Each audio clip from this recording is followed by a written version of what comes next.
ในครั้งสมัยพุทธกาลได้มีหมู่บ้านแห่งหนึ่งซึ่งตั้งอยู่กลางป่าสูงและมีชาวบ้านอาศัยกันอยู่ไม่มากนักต่อมาไม่นานชาวบ้านในหมู่บ้านก็ต้องผวาหนักเพราะได้มีเสือแม่ลูกอ่อนออกอาละวาดและจับกินผู้คนเป็นอาหารทั้งเด็กเล็กเด็กโตและผู้ใหญ่เมื่อพลาดท่าก็จะถูกเสือตัวนั้นจับกินแม้ชาวบ้านจะช่วยกันสอดส่องและช่วยกันดูแลเพื่อป้องกันไม่ให้เสือตัวนั้นเข้ามาทำร้ายคนในหมู่บ้านแต่สุดท้ายแล้วก็ช่วยเหลือกันไม่ได้และคนในหมู่บ้านก็ลดน้อยลงเรื่อยๆทุกคนที่เหลืออยู่ก็ไม่สามารถทนอยู่กับความหวาดกลัวเสือตัวนั้นได้แล้วทุกคนจึงได้แยกย้ายหนีหายแล้วพาครอบครัวของตัวเองหนีออกจากหมู่บ้านแห่งนั้นไปจนหมดจนหมู่บ้านแห่งนั้นได้กลายเป็นหมู่บ้านร้างผู้คนที่แยกย้ายหนีหายออกจากหมู่บ้านก็มีสองผัวเมียที่เมียนั้นกำลังท้องแก่ใกล้คลอดแล้วได้หนีออกมาจากหมู่บ้านด้วยเช่นกัน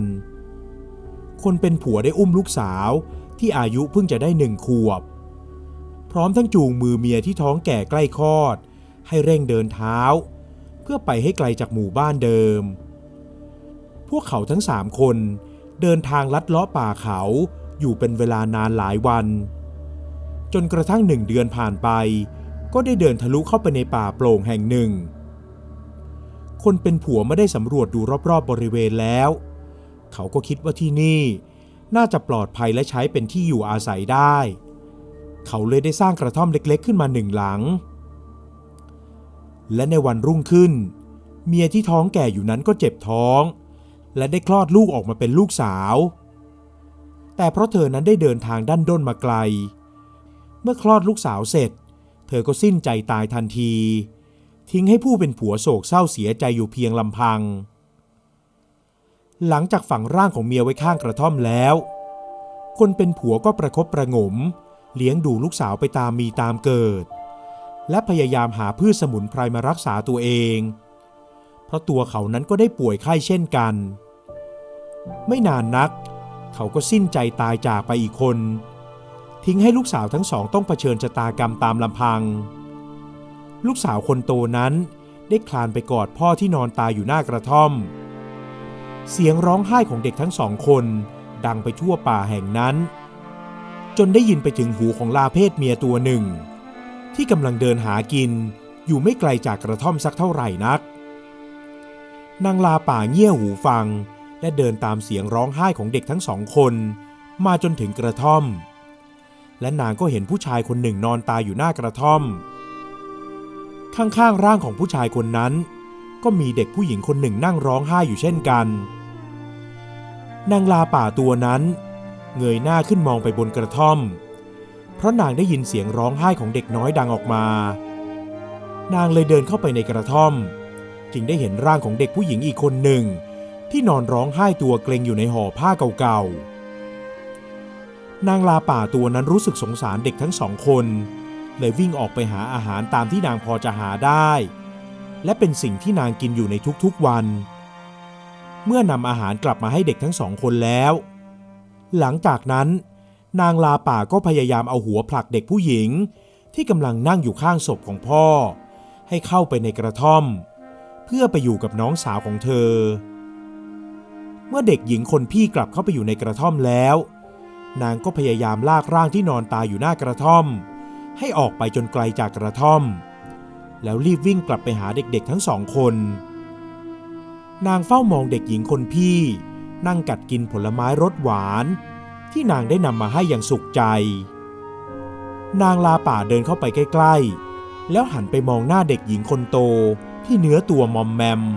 ปากเปรอะเปื้อนผลไม้แล้วหันไปมองเด็กทารกที่นอนอยู่ในห่อผ้า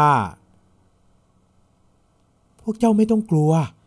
ข้าจะดูแลพวกเจ้าเอง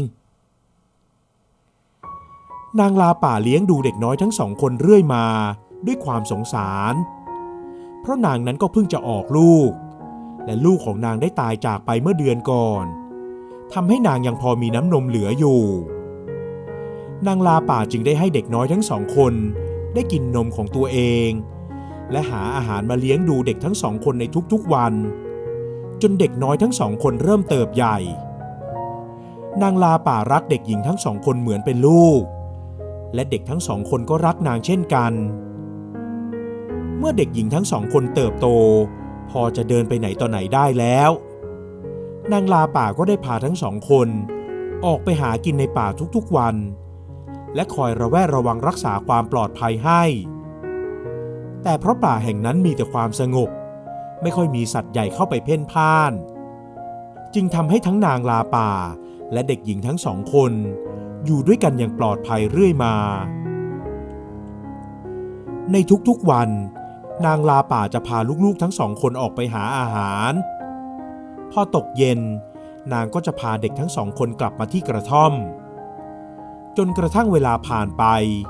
เด็กหญิงทั้ง2 คนก็เริ่มเข้าสู่วัยรุ่นในวันหนึ่งนั้นนางลาป่าก็บอกให้ทั้ง2 คนอยู่กันแต่ในกระท่อม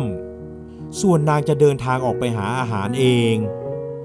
แต่ความตั้งใจของนางนั้นคือการออกไปหาเสื้อผ้า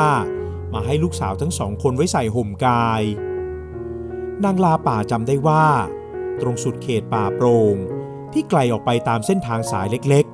ๆนางเคยได้เห็นผู้คนเดินทางผ่านไปมาอยู่บ้างเป็นครั้งคราวและในวันนั้นก็เป็นคราวโชคดีของนางลาป่าเมื่อนางไปถึงเส้นทางสายเล็กๆและนอนแอบอยู่ข้างพุ่มไม้ไม่นานนักก็มีชาวบ้าน 2-3 คนเดินผ่านมาทั้งหมดได้ลากเกวียนที่ใส่สัมภาระต่างๆมาด้วยและพวกเขาก็ได้หยุดพักในบริเวณที่ไม่ไกลจากที่นางลาป่าแอบซุ่มอยู่เมื่อทั้งหมดนอนหลับนางลาป่าก็แอบออกไปแล้วใช้ปากคาบห่อผ้าที่วางไว้บนเกวียนนั้นแล้วรีบวิ่งหนีไปเด็กหญิงทั้ง2 คนได้นำเสื้อผ้ามาห่อตัวและทั้ง2 คนก็ใช้ชีวิตอยู่กับนางลาป่ามาตลอดนางลาป่านั้นรักใคร่เด็กทั้ง2 คนมาก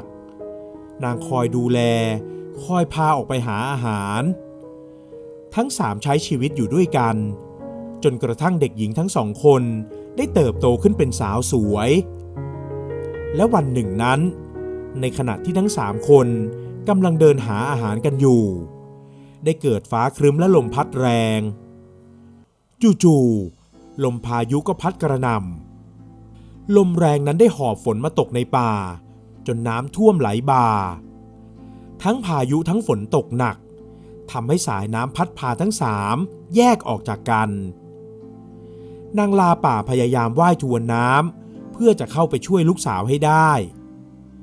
แต่ด้วยกระแสน้ำที่แรงและมีพายุพัดกระหน่ำจนไม่สามารถประคองตัวเองให้ยืนขึ้นได้นางลาป่าเลยไหลไปกับน้ำในอีกทิศทางหนึ่งนางร้องไห้และตะโกนร้องเรียกหญิงสาวทั้ง2 คนอยู่ตลอดเวลาส่วนหญิงสาวทั้ง2 คนนั้นก็ร้องเรียกนางลาป่าเช่นเดียวกันทั้ง3ได้ถูกน้ำซัดพัดพาไปคนละทิศละทางแต่หญิงสาวทั้ง2 คนก็ได้จับมือกันไว้แน่นเธอทั้ง2 คนเลยถูกน้ำซัดพาไปในทิศทางเดียวกันแม่ลาจ๋าช่วยด้วยลูกแม่อยู่นี่เสียงของทั้ง3ดังห่างกันออกไปทุกทีและนางลาป่านั้นก็โดนน้ำซัดพาไปจนถึงหมู่บ้านแห่งหนึ่งเพราะกระแสน้ำแรงทำให้นางลาป่าถูกกระแทกเข้ากับต้นไม้และสิ่งกีดขวางทางน้ำทำให้เธอได้รับบาดเจ็บสาหัสแต่เธอก็ยังโชคดี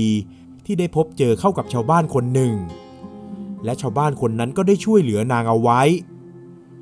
เขาคอยดูแลหายาให้กินพร้อมกับคอยเอายาใส่บาดแผลให้ในช่วงที่นางลาป่าสลบไปจนผ่านไปนานหลายวันนางลาป่าก็รู้สึกตัวเมื่อนางลืมตาตื่นก็ร้องเรียกหาลูกๆทันทีเมื่อไม่เห็นลูกสาวนางลาป่าก็นั่งร้องไห้น้ำตาไหลอยู่ที่ข้างๆกระท่อมของชาวบ้านคนที่ช่วยเหลือนางเอาไว้จนเวลาผ่านไปนานนับเดือนนางลาป่าก็หายดีและนางตั้งใจที่จะออกตามหาลูกสาวทั้ง2 คนแต่ภายในใจของนางนั้นก็ ก็ยังรู้สึกติดค้างชาวบ้านคนที่ช่วยชีวิตของเธอเอาไว้และชาวบ้านคนนั้นก็เป็นคนยากจนแต่มีจิตใจดีนางลาป่ารู้สึกถึงบุญคุณที่ชาวบ้านคนนั้นได้ช่วยเหลือเธอไว้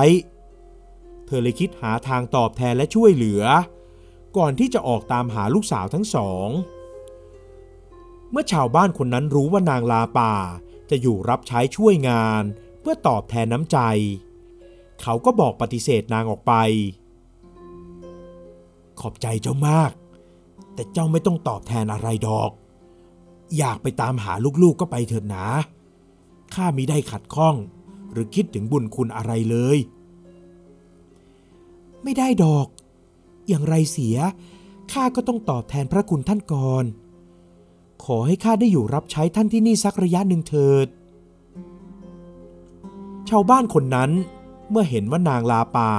ต้องการจะอยู่ตอบแทนบุญคุณของเขาก็ไม่ได้ว่าสิ่งใดส่วนนางลาป่านั้นแม้ในใจจะเป็นห่วงลูกสาวทั้งสองคนอย่างมากมายแต่ด้วยใจกตัญญูที่มีมากกว่านางจึงจำใจอยู่รับใช้ชาวบ้านที่ช่วยเหลือตนเองเอาไว้นางช่วยเหลืองานทุกอย่างที่ชาวบ้านคนนั้นบอกให้ทำจนเวลาผ่านไปนานพอสมควรและนางไม่สามารถทนทำงานอยู่ต่อไปได้แล้วเพราะในใจของนางนั้นมันมีแต่ความกังวลคิดถึงแต่ลูกสาวนางลาป่าเลยขอลาชาวบ้านคนนั้นแล้วออกเดินทางตามหาลูกสาวทั้งสองคนทันทีส่วนหญิงสาวทั้งสองคนที่โดนน้ำพัดพาไปนั้นพวกเธอเกาะท่อนไม้เอาไว้ได้และไหลไปตามน้ำจนไกลออกไปจากป่าแต่ทั้งสองคนไม่ได้รับบาดเจ็บอะไรมากนักพวกเธอได้ลอยไปติดอยู่ที่กำแพงของเมืองแห่งหนึ่งและเมื่อรู้สึกตัวตื่นก็พบว่าตัวเองนอนอยู่ในห้องหนึ่งและต่อหน้าของพวกเธอนั้นก็ได้มีผู้ชายสองคนยืนเฝ้ามองอยู่หญิงสาวทั้งสองคนได้รับการช่วยเหลือและดูแลเป็นอย่างดีหลังจากนั้นพวกเธอถึงได้รู้ว่าผู้ชายที่ช่วยเหลือพวกเธอเอาไว้ก็คือพระราชาและพระโอรสของเมืองแห่งนั้นด้วยเพราะเธอทั้งสองคนเป็นหญิงสาวสวยไม่นานนักทั้งสองคนก็ได้เข้าพิธีแต่งงานโดยหญิงสาวคนพี่ได้แต่งงานเป็นพระมเหสีของพระราชาส่วนน้องสาวก็ได้แต่งงานกับพระโอรสทั้งสองคนอยู่อย่างมีความสุขที่เมืองแห่งนั้นส่วนนางลาป่าที่ดันด้นออกตามหาลูกสาวทั้งสองคนนั้นหลังจากที่ตามหาอยู่นานก็ได้รู้ว่าลูกสาวทั้งสองคนได้แต่งงานไปแล้วและอยู่อย่างสุขสบายในวังของเมืองหนึ่งนางลาป่ารู้สึกดีใจที่ลูกทั้งสองคนได้ดิบได้ดีและมีความสุขตอนแรกนางก็คิดว่าจะไม่ออกตามหาและไม่ไปพบลูกสาวทั้งสองคนแล้วแต่ด้วยความผูกพันและความรักที่มีต่อหญิงสาวทั้งสองทำให้นางเดินทางเข้าไปที่เมืองแห่งนั้นและแจ้งความกับทหารที่ประตูเมืองว่าต้องการจะพบพระมเหสีเมื่อทหารสอบถามจนได้ความชัดเจนแล้วเขาก็ได้พานางลาป่าเข้าไปในวังพระมเหสีที่เป็นลูกสาวคนโตนั้นเมื่อเห็นนางลาป่าเธอก็รู้สึกดีใจเมื่อทหารได้นำความขึ้นกราบทูลพระราชาตามที่นางลาป่าได้เล่าให้ฟังว่านางได้เลี้ยงดูหญิงสาวทั้งสองคนมาจนกระทั่งเติบโตและต้องการเข้ามาเยี่ยมเยือนเมื่อพระราชาได้ฟังก็รู้สึกแปลกใจมากที่รู้ว่าพระมเหสีของตนนั้นถูกเลี้ยงดูมาโดยนางลาป่าแต่พระมเหสีกลับรู้สึกอับอายและคิดหวาดกลัวว่าคนจะตราหน้าว่าตนเป็นลูกของลาป่าหญิงสาวเลยบอกกับพระราชาว่าไม่เป็นความจริงแต่อย่างใดอีกทั้งเธอยังได้ไล่นางลาป่าให้ออกไปนอกวังนางลาป่ารู้สึกเสียใจเป็นอย่างมากและไม่เข้าใจว่าทำไมลูกสาวคนโตถึงได้พูดออกมาเช่นนั้นแถมยังขับไล่เธออีกด้วยนางลาป่าเดินออกจากวังด้วยความเสียใจแต่ด้วยใจที่ยังรักลูกสาวอยู่นางจึงยังแอบเดินป้วนเปี้ยนอยู่แถวปราสาทของลูกสาวคนโตและคอยชะเง้อมองดูเธอตรงหน้าต่างเมื่อเห็นลูกสาวที่ยืนอยู่ข้างหน้าต่างนางก็รีบวิ่งออกไป และร้องเรียกอยู่ที่ด้านล่างของหน้าต่างนั้นลูกจ๋านี่แม่เองนะเจ้าจำแม่ลาไม่ได้แล้วหรือเจ้าประสบอุบัติเหตุจากกระแสน้ำนั้นจนสติเลอะเลือนไปแล้วเมื่อพระมเหสีเห็นนางลาป่ามาส่งเสียงร้องเรียกอยู่เธอจึงก้มลงไปมองและรู้สึกโกรธเคืองที่นางลาป่าไม่ยอมไปจากวังเสียทีด้วยความโกรธเธอเลยหยิบข้าวของที่อยู่บริเวณนั้นขว้างปาใส่นางลาและได้หันไปเห็นนางกำนันที่กำลังเดินถือถาดอาหารอยู่เพื่อนำมาถวายให้เธอถลาเข้าไปคว้าถาดนั้นและสาดอาหารทุกอย่างที่กำลังร้อนๆอยู่ใส่นางลาป่านางลาป่าส่งเสียงร้องด้วยความเจ็บปวดแล้วกระเสือกกระสนวิ่งหนีพร้อมกับร้องไห้น้ำตานองหน้านางลาป่าได้รับบาดเจ็บและเจ็บปวดไปทั้งกายและใจนางเดินอย่างหมดเรี่ยวหมดแรงเพื่อที่จะออกไปจากวังแห่งนั้นจนกระทั่งไปล้มลงที่หน้าวังเล็กๆวังหนึ่งซึ่งวังนั้นเป็นที่ประทับของพระโอรสที่แต่งงานกับลูกสาวอีกคนของเธอนางลาป่าหมดสติลงไปพร้อมกับที่ลูกสาวคนเล็กได้เดินออกมาเห็นเข้าพอดีและเธอก็รู้สึกดีใจมากที่ได้เห็นแม่ลาป่าอีกครั้งแต่เธอก็ต้องประหลาดใจว่าทำไมนางลาป่าถึงได้บาดเจ็บอย่างนั้นแม่ลาจ๋าแม่ลาลูกอยู่นี่ใครทำอะไรท่านลูกสาวคนเล็กที่เป็นพระชายาของพระโอรสแห่งเมืองนั้นได้พานางลาป่าเข้าไปรักษาตัวในวังของเธอแต่นางลาป่าที่เจ็บปวดทั้งกายและใจก็ได้สิ้นใจตายในอ้อมแขนแต่ก่อนที่จะหมดลมหายใจนั้นนางลาป่าได้บอกกับลูกสาวคนเล็กว่าอย่าได้เผาหรือฝังร่างของตนเด็ดขาดแต่ให้เก็บร่างเอาไว้ณที่ใดที่หนึ่งและให้รอจนผ่านไปครบ3 เดือนก่อนถึงจะเข้าไปดูร่างของเธอได้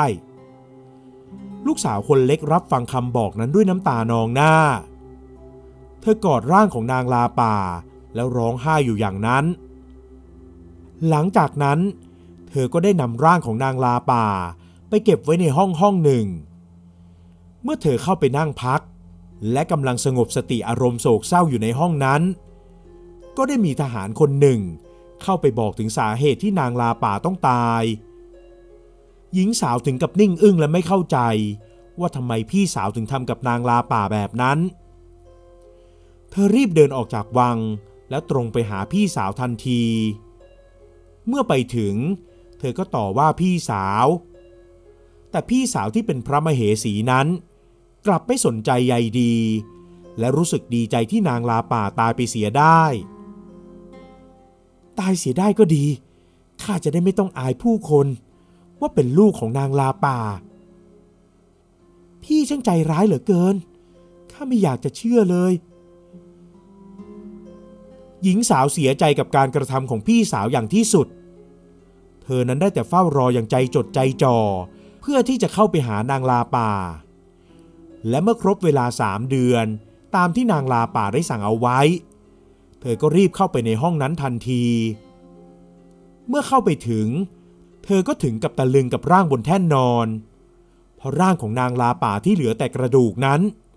ตอนนี้กระดูกทุกส่วนของร่างกายได้กลายเป็นทองคำหญิงสาวยืนมองด้วยความตกใจหลังจากนั้นเธอก็ร้องไห้ออกมาแม่ลาจ๋าแม่จากไปแล้วแต่แม่ก็ยังเหลือสิ่งที่มีค่าไว้ให้ลูกอีกจากนั้นไม่นานข่าวเรื่องกระดูกของนางลาป่าที่กลายเป็นทองคำก็ลือกันไปทั่วจนพี่สาวที่เป็นพระมเหสีได้รู้เรื่องเข้าเธอจึงได้เดินทางไปหาน้องสาวและขอส่วนแบ่งทองคำนั้นโดยอ้างว่านางลาป่าก็คือแม่ของเธอเหมือนกันฉะนั้นแล้วเธอก็ต้องได้ทองคำ1/2ไว้ครอบครองแต่น้องสาวนั้นไม่ยอมแบ่งทองคำให้จนทั้งสองทะเลาะกันเรื่องราวได้รู้ไปถึงหูของพระราชาจึงได้เรียกทั้ง2 คนเข้าไปสอบถามจนพระองค์ได้รู้ความจริงทั้งหมด พระราชาทั้งเสียใจและโกรธเคืองที่พระมเหสีนั้นโกหกและอกตัญญูต่อผู้มีพระคุณจึงได้สั่งลงโทษโดยให้เนรเทศพระมเหสีออกไปจากเมืองเมื่อพี่สาวถูกเนรเทศออกไปจากเมืองแล้ว